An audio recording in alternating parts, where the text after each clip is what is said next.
Today, I always say today, is the follow-up on what we're doing with this Cottonwood Burl that we harvested a month or so ago. These pieces, big old burl, were stabilized in cactus juice with a reddish tint, pinkish tint. This is what came out of the cactus juice after putting it in the vacuum chamber for basically overnight, and then putting it in the little easy bake oven for basically overnight. And then I took these pieces and put them in a mold with alumilite, dark red alumilite, totally cool, with some silver metallic phosphorescent flakes.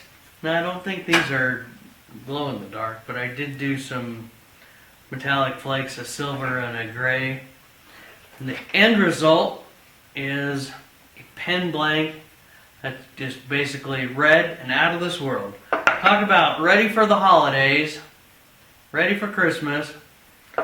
I will be part of the Zach at Envy Woodworks giveaway this month, starting soon. So if you think these are cool, I'll have them available. Link below. I'm going to put some of these on my website because they turned out so awesome.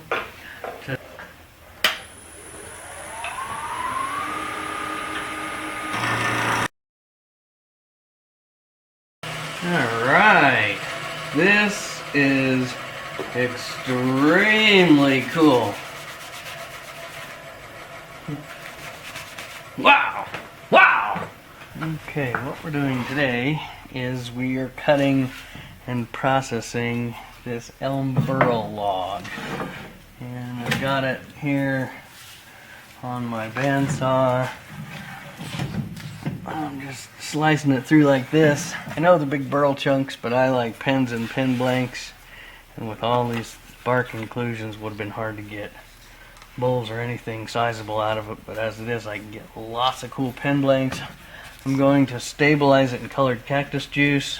This is currently cut 1 inch wide. So I'll stabilize this piece and then cut and or possibly pot it in so alumilite. So that's my stock blade on my bandsaw, and I'm essentially kind of cutting some dirt, and this blade's got a little bit of a bend in it, so it's kind of disposable.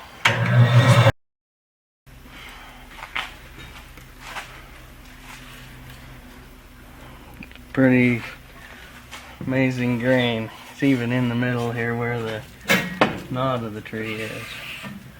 But I think I'll start cutting in a different direction on this now. That's what we're up to. The oven is full of burl chips.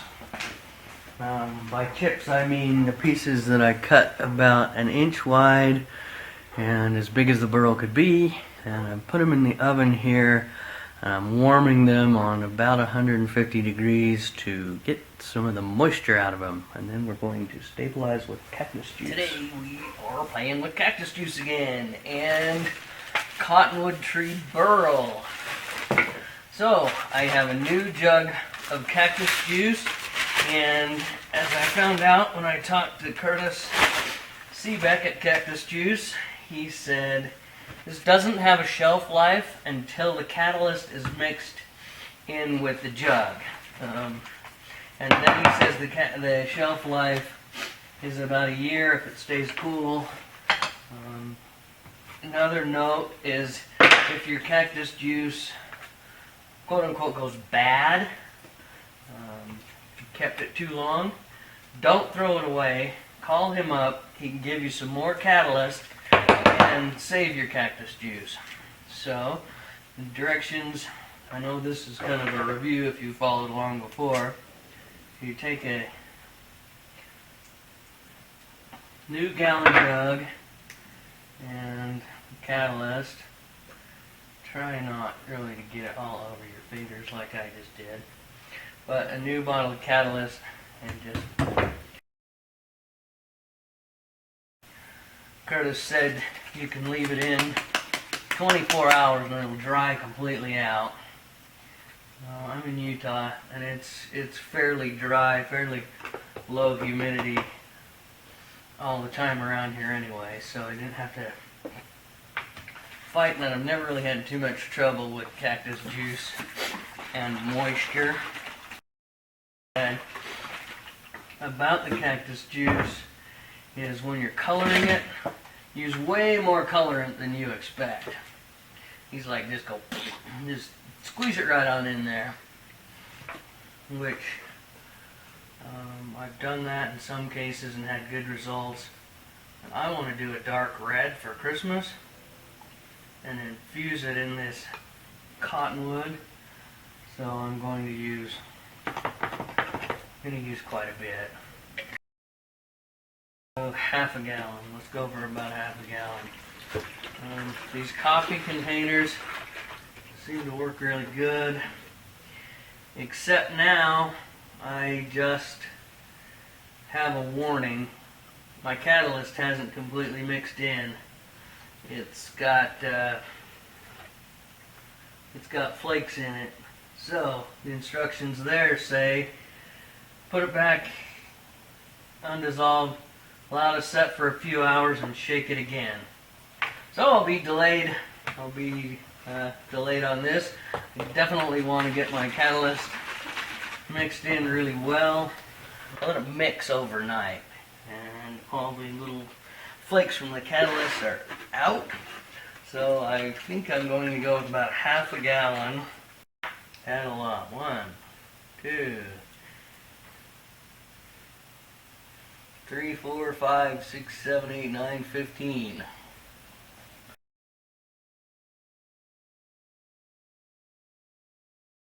Okay, well, I had another idea. I went in the other room and got this cup with this heavy bolt to weigh it down, and then I've got this nut to sit on top of the two pieces that I have in there submerged, so that all that cup's doing is displacing a little bit of that juice so that it can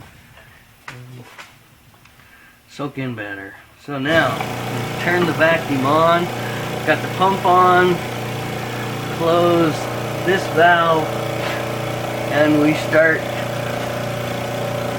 immediately. You can see that it's bubbling like crazy.